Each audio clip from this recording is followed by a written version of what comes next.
Now I am going to discuss about chapter number 9, fundamental rights, fundamental duty and directive principles. So remember one thing, that fundamental rights, what do you mean? From your childhood you have already understood that whichever the right we get by our birth are called fundamental rights. Whichever the rights we are getting by our birth, all those rights are known as fundamental rights. But what is the base of our fundamental rights?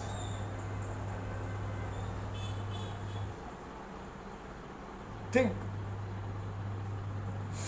The base of our fundamental rights are human rights. In the world, human rights are also given to every person by United Nations General Assembly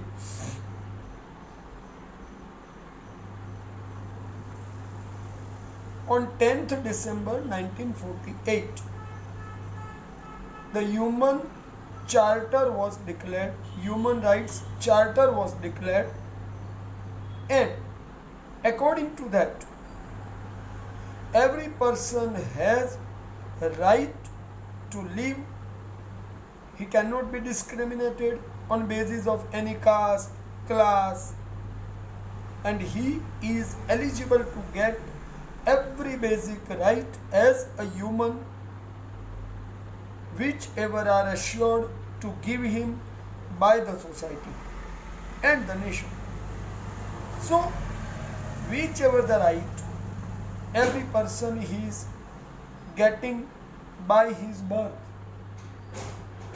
is called human rights as his basic right. So in a simple word, you remember, whichever the right a person is getting by his birth as his own right, it is considered as his basic right, and it is known as his own human right. So human rights are for every person in all our developed human society. Remember, the Charter for the Charter for the Human Rights has been declared by United Nations General Assembly on 10th December 1948, as I have told. So every year 10th December is considered as Human Rights Day. Remember this word. 10th December is considered as Human Rights Day. And in our Indian Constitution, these rights has been included as fundamental rights, I earlier told. So, what is the importance of human rights? In just a short detail I explain. It proclaims human being, proclaim means allowed us, declare human being to live with dignity and should allow all basic necessities, like the 5 necessities are given: food, shelter, clothing, education and health, with dignified way and respectable way, as that we have not to beg anyone. It is our right. So in every democratic country, I repeat the word, in every democratic country, citizen enjoys these equal rights in multifaceted way and multi-side development. So keep this point in your mind, that only democratic country can get these rights. Others cannot get this right. So if other one is already developing, then where is the voice of the people? The main question is this: where is the voice of the people? So the importance of fundamental right, that these rights are given to only democratic country, not to any other country. So I am not giving any country's name, but I am saying in a single word everything you can understand. The state or the administration guarantees every person to provide conducive environment where his means every person's fundamental right will be protected in truly dignified way and followed by true democratic system of administration. Right?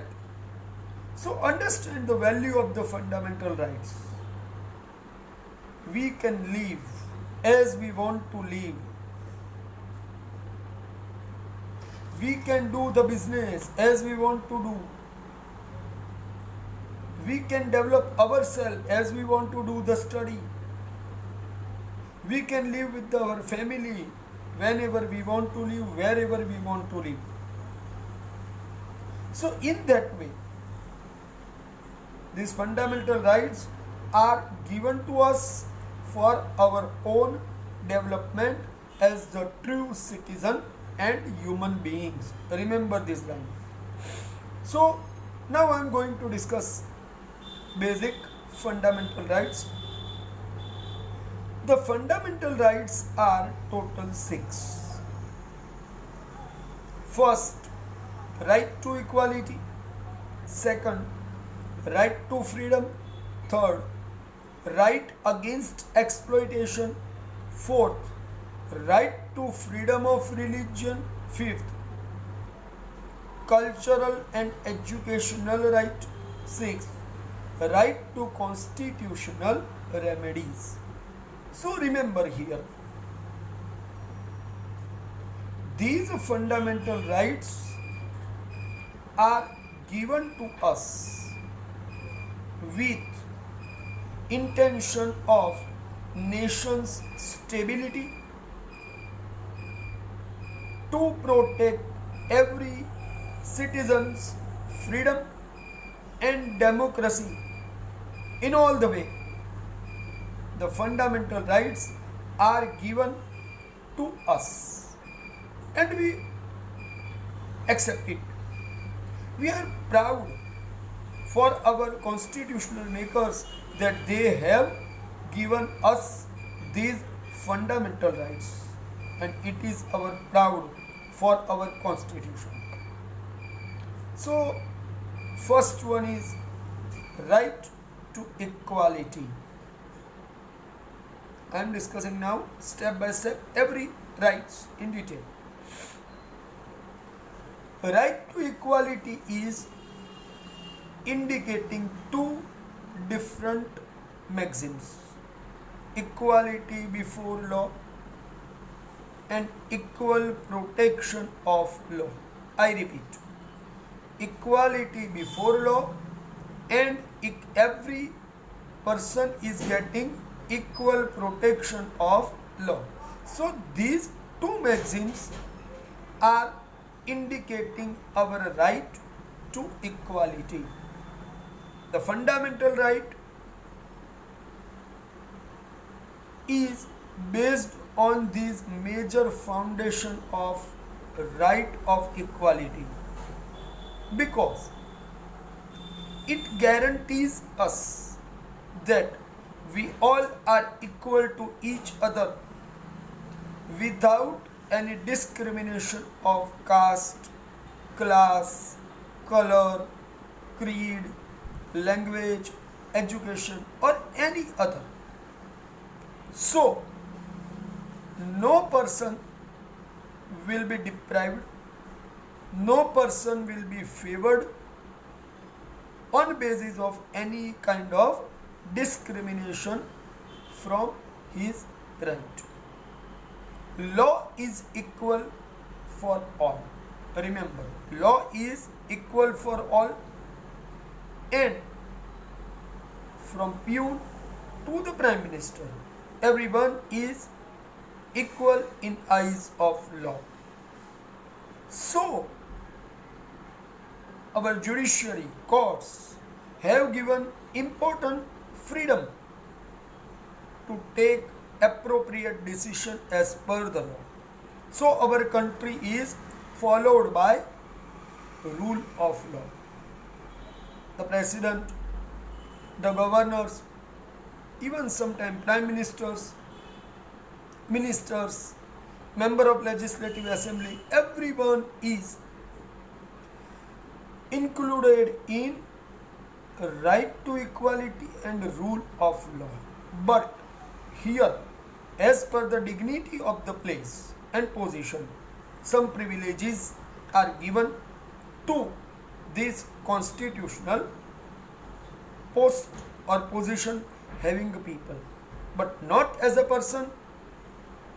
They have this dignified place, but as by position they are being dignified and they are given certain privileges, but these privileges will only prevail up to they are on this specific position, not thereafter. Remember, in each and every circumstances, the law should prevail equal to everyone. No discrimination, no favorism. I have already said earlier, to any particular person will allow. Every law should be equal, disseminated. Disseminated means implemented to everyone. Every person will have equal admittance to public places. See, in safety measures, if someone is restricted to enter some public places, is possible. But in general manner, nobody is deprived to enter any public place. Shops, restaurants, hotels, and public entertainment places all are equally allowed. Roads, lakes, ponds, public wells, bathing places, everyone is allowed to enter. Nobody could stop them, because as being a citizen, they are not deprived of this basic relaxation. The state has right to make any certain arrangement if required for women, then it should not be part of the discrimination, because the safety of the women and children are most prioritized in this day. So, for the development of any society, for the development of any backward class, for the development of scheduled caste and scheduled tribe people, if required, some special arrangements and required discrimination are allowed also, but it is considered as reasonable classification, because who are deprived, who are suppressed, who are unable to develop, they will given more support. So in that way, all opportunities are equal for all, but in certain cases, if it is possible to make it, it will be established. Right, my friends? So now I want to discuss one more point for this. If anybody asks that for any job, sometimes the classification is made, some posts are for some people, some posts are for some people. It is a part of reasonable classification that I have said, because state is given permission to make decision regarding qualifications, regarding classification as per the required for any services. If you think that in hilly area anybody want to join the service. Mostly the hilly region people will prioritize because they are habituated in the hilly area to enter the security services because they are habituated, they are all aware about the region, so they are given more importance, right? So in that way, as per the requirement of the position, the required qualifications, required criteria could be allowed as per the position required, but it does not mean it is harming right to equality. Every person is generally equal, but on special requirement, some special process will be followed. Right, my friends? So now I want to discuss the guarantee to social justice. See, guarantee to social justice, personal dignity, restriction on untouchability, prohibition of punishable offense. See, all these things, why is included here, you think? But just to make the country a welfare state. Our country is not a punitive state. Punitive means for every act no punishment is given, but to reforming state. We want to reform, we want to change, we want to uplift. So at every moment, restrictions are not possible. To upliftment is required. Here, some titles are now I want to discuss.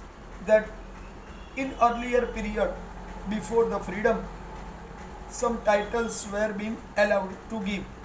Sir, Knight, Rai Bahadur, Diwanji.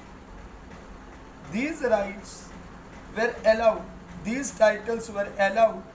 Some discrimination, the change in the status. But after the independence, government of India have decided to abolish all these titles. And abolishing these titles, it does not mean that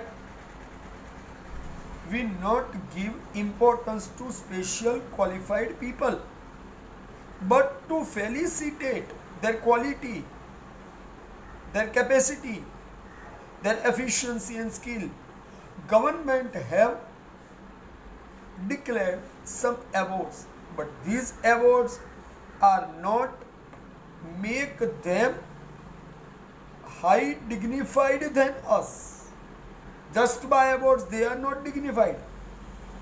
Padma Shri, Padma Bhushan, Padma Vibhushan and Bharat Ratna. These 4 awards are given to people who have contributed to the nation and the society in better way. To felicitate their achievements, these awards are given. But not on basis of the loyal to the government, but on basis of their achievements, they are given these awards. Remember this line.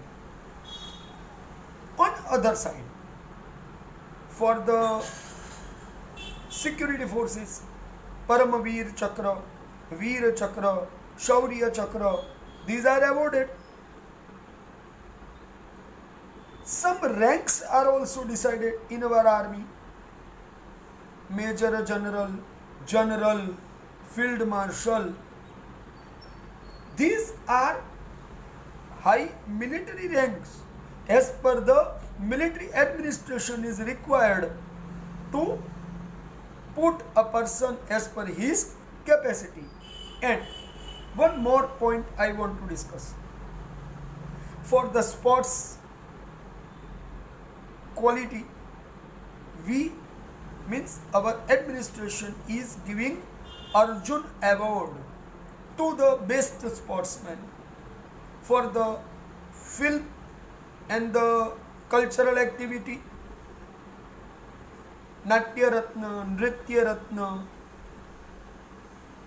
and thereafter the best performance in the movies are given Dada Saheb Phalke Award. These are the awards.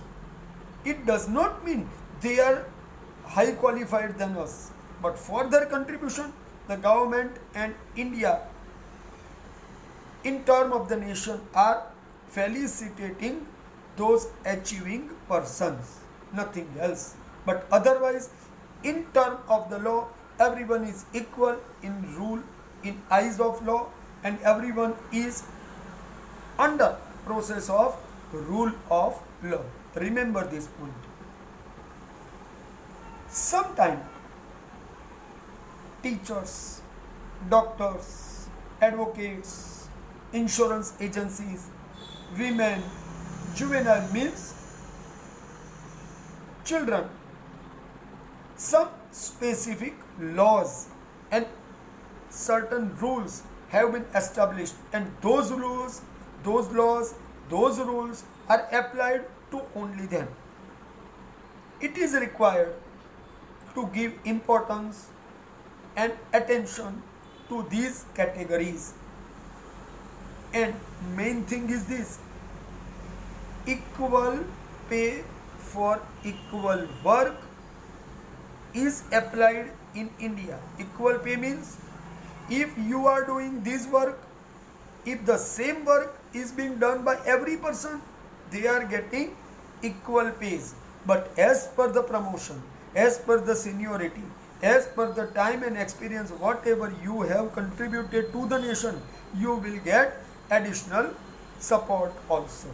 Right, my friends? So this is a part of right of equality. So you can understand how much it is elaborated, which I explained here. Understand? So you can also understand the importance of these rights from all these points. You have to remember the name of the awards. You have to remember the maximum of equal pay for equal pay for equal work. You have to keep in mind the maximum of equality before the law and equal protection of law. So all these points which I stated in the last minutes is important to remember for your short question in right to equality, and this complete topic of right to equality may come in 4 marks answer. If anybody asks you what is called fundamental rights and which rights are included in fundamental right, you can explain in your own way. Understood? So keep in your mind that this topic is a part of your study. Right? Okay. Next point is right to freedom. This is also most important topic. Right? So right to freedom means our Constitution of India has given to all citizens 6 types of freedom. First is freedom of speech and expression. Second is freedom to assembly peaceful without arms. Assembly means gathering in peaceful way without arms. But it does not mean that to allow you to keep stone in your hands and to gather. In general manner, to put the stone at one place is different thing, and collect the stone at one place. Here the intention is taken in consideration. Then it is decided whether your collection of the stone is allowed or not. Right? So sometimes stone pelting is done. So the collection of the stone is sometimes objectionable, sometimes allowed. Earlier I said about freedom of speech and expression. Means what do you mean to say? Freedom of speech means whatever you want to say, you can say. But it is under some reasonable restriction, that your words should not harm someone's dignity. Your words should not harm someone's status. Your words should not harm some position in all the way. That if you say the judges are taking corruption, it is directly affecting to all judges. So you cannot use in that way. But if you have any specific person to be discussed, then you can speak in specified way, but not in a general way, because it is affecting. So the freedom of speech and expression includes some restrictions to the dignity and safety. Third freedom is freedom to form. Form means establish association or union. We are allowed to establish our own association. Nobody could stop us. That is the part of discussion. But that association with which intention is also required to understand. To create the hatredness within all, it is not allowed. To collect the people and create the association for criminal activity, it is also not allowed. So understand the intention to develop your own association. Fourth one is freely thought, freely move throughout the nation. Freely move means everywhere. But some security reasons, if any place is restricted, you cannot enter to allow. You cannot allow to enter, because it is clearly indicating that you are breaching the law, because this area is prohibited, so you cannot enter. The another freedom is reside and settle any part in nation. Anywhere, wherever the allowed to live, we can live. But it does not mean to make the home in center of the road. Wherever the appropriate place we want to live, we want to settle, we can allow. Nobody could restrict us. Okay? And last one is to practice any profession or carry out any trade or any business, any occupation. Means to do the any economic activity it is allowed, but this economic activity is not required to be harm to the nation in all the way, because it is dangerous. Right, my friends? So if your activity of economic point of view is also harming to the nation, it is criminal activity, it is illegal activity, it is activity of bringing goods without paying tax, it is illegal. So even though it is economic activity, it is not allowed. Nobody is allowed to do any criminal act to earn the money, to throwing the bomb, to do the kidnapping, to do the theft for your own economic benefit. It is not allowed. So the occupation or the business is allowed on basis of legal permissions, not out of it. Right, my friends? So here I discussed with you about 6 types of freedom. Okay?